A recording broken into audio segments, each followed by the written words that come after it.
Hi, folks. Here is your Act 4 screencast of the high points here. There are a lot of little things that happen in this act. Now that Polonius is finally dead and Hamlet, whether or not he loves this, has been spurred into action. By the end of Act 3, he's taken the first life here. He's finally killed somebody, even if it was the wrong person. And so from here, arguably, this is kind of our high point, and everything starts to meet its resolution from here. So as we enter into Act 4, Hamlet has killed Polonius and he's dragged off the body, pretty unceremoniously too. But he drags him off and he goes to hide him. As he's doing that, he makes Gertrude swear and say, "Look, don't be with Claudius, and don't tell him that I am pretending to be insane. You need to keep all of this a secret." And she says that she will. But one of the first things that we see in Act 4 is that as soon as Hamlet leaves her to hide the body, she goes running to Claudius, and Claudius says, "How is Hamlet?" And Gertrude just folds and says, "He is as insane as anything. He has killed Polonius, and I don't know what to do anymore." And at that point, Claudius realizes that Hamlet is even more of a threat than he had previously thought. So he hatches this plan to kill Hamlet.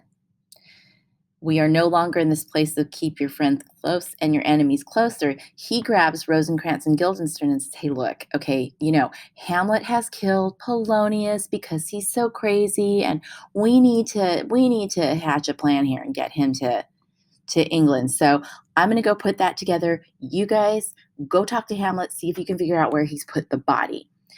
And Claudius goes to craft his plan, which is in effect to have Rosencrantz and Guildenstern take Hamlet to England under the guise of trying to keep Hamlet safe because Hamlet is now a killer.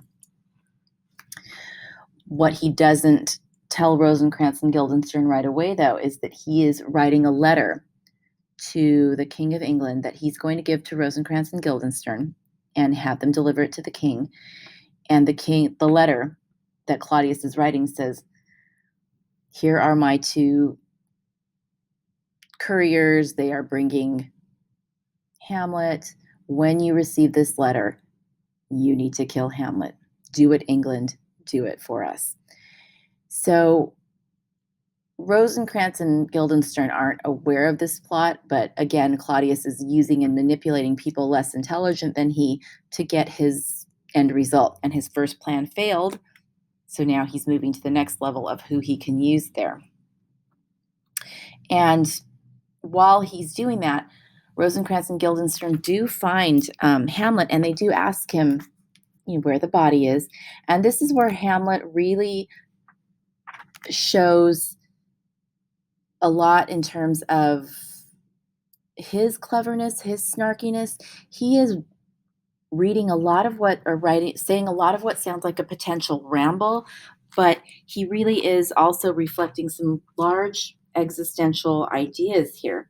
So pay attention to Act 4, Scene 2, when Hamlet starts discussing with Rosencrantz and Guildenstern, or starts yelling at them.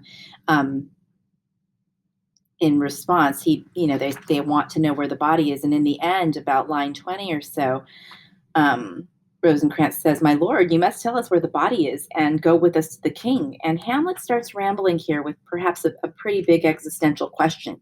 He says, "The body is with the king, but the king is not with the body. The king is a thing." "A thing, my lord?" "Of nothing. Bring me to him. Hyde, Fox, and all after." So your modern translations will pretty much stick with this line and the writing of it because none of it is archaic language. But I do want you to stop and think about that existential question that Hamlet starts to pose here about this idea that when we die, what happens? Does our body leave our soul? Does the soul go elsewhere? He has this fascination with this notion of the physical self and the soul or emotional self separating. And he mentions this a few times throughout the play. In the first, in Act 3, he mentions what happens when we shuffle off our mortal coil, and he references the separation of body and soul a few times. And here it sounds like rambling, but again, it begs those questions of larger existential beliefs that he's wrestling with. And he continues that later on with another realization in Act 4, Scene 3, when Hamlet and Claudius do finally connect. Claudius says, well, now, Hamlet, where's Polonius? And this is about line 17 or so of Act 4, Scene 3. Hamlet says, at supper. And the king says, at supper, where? And this is an interesting point in free verse, but this is maybe one of Hamlet's bigger ideas, and this will come back in Act 5. Hamlet says, not where he eats, but whereat he is eaten. A certain convocation of politic worms are eating at him. Your worm is your only emperor for diet. We fat all creatures else to fat us, and we fat ourselves for maggots. Your fat king and your lean beggar is but variable service. 2 dishes, but to 1 table. That's the end. And this is a huge idea. It sounds like a ramble to Claudius. He doesn't get it, but I want you guys to think about this for a minute. Hamlet is making a really significant comment here about this life that we lead and the pursuits that we endure as a human. He says, we fat all creatures else to fat us, and we fat ourselves for maggots. In the end, whether you are a king or a peasant, whether you are a rich CEO of something or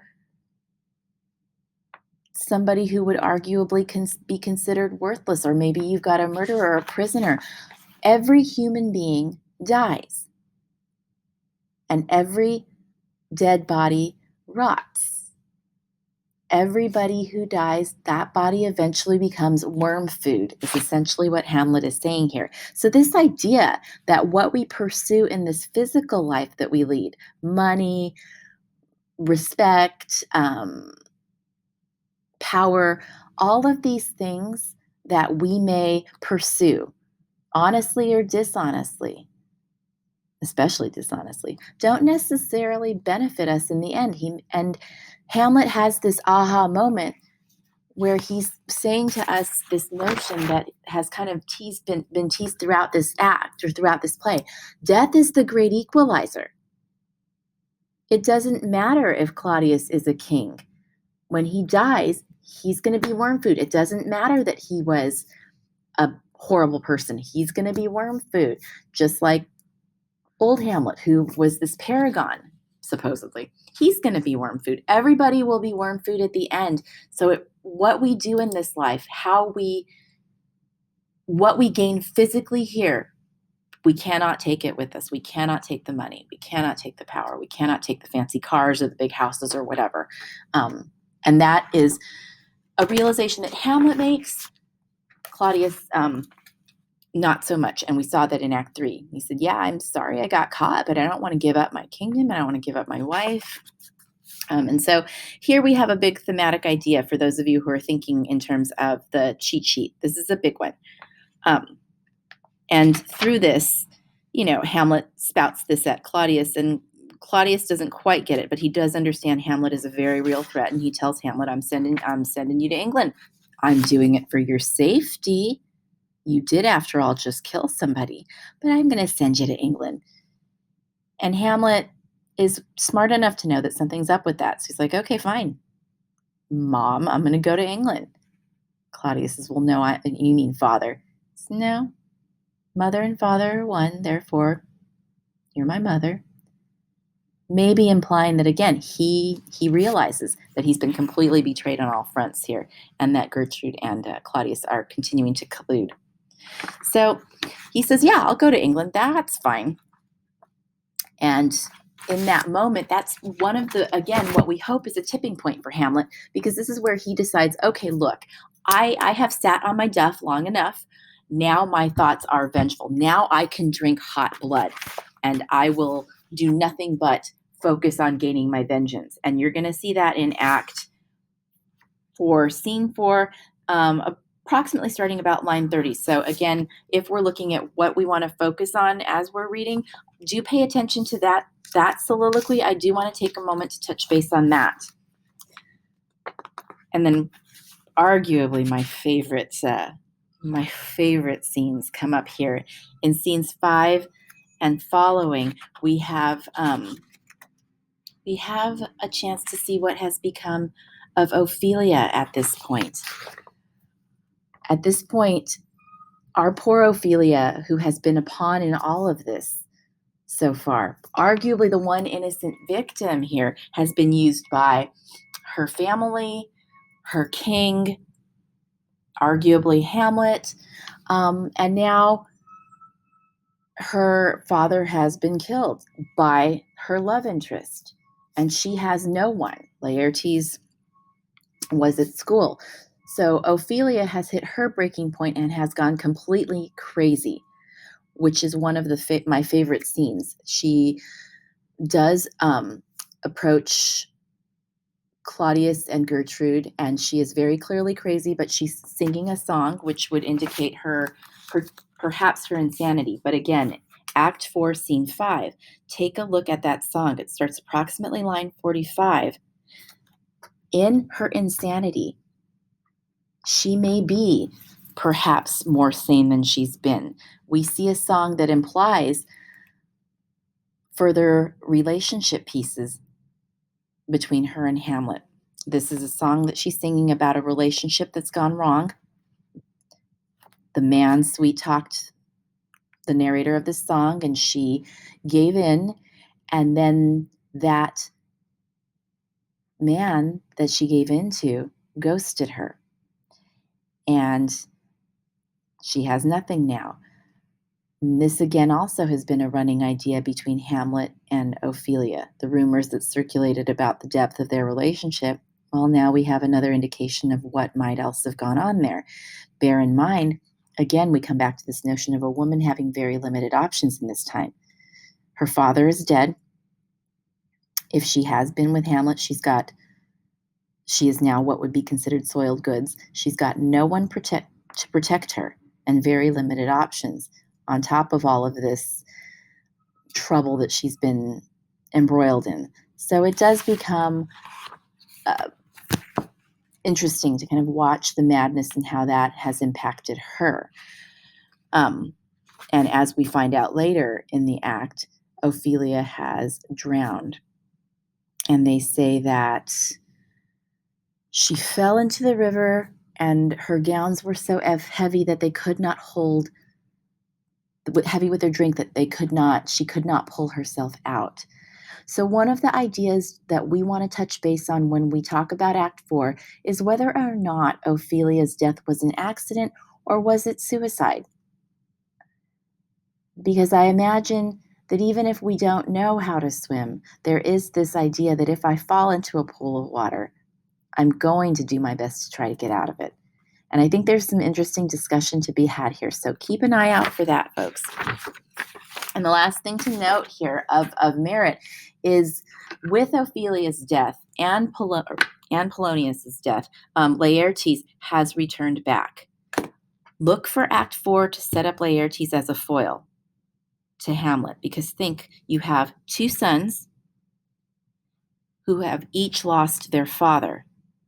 You have Hamlet, who has waffled for nearly 4 acts on whether or not he should kill Claudius and get his revenge, and that indecision has been what's driven our play. Whereas Laertes, who has also lost his father, comes back hot-headed, not even thinking, absolutely ready to kill whoever he needs to. So when Laertes comes in all hot-headed and vengeful, Claudius utilizes that. So where we talk about Ophelia being a tool that Claudius and Polonius manipulate, maybe Gertrude being a tool, Rosencrantz and Guildenstern being a tool, well, now Laertes becomes the tool or the metaphorical sword that will eventually kill Hamlet.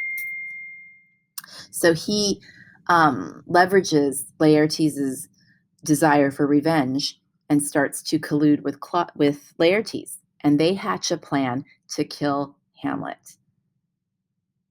So bear this in mind as we head into Act 5. We have Hamlet, who is completely aware of this plot to have him killed.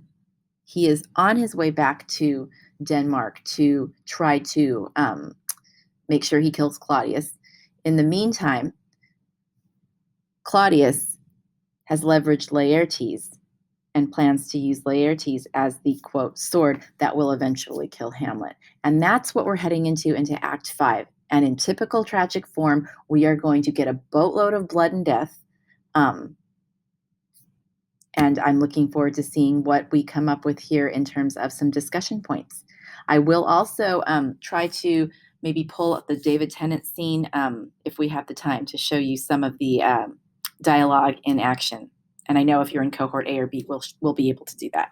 So hopefully that helps kind of give you a heads up for some of the bigger points to be looking for. And I will look forward to seeing you later. Take care.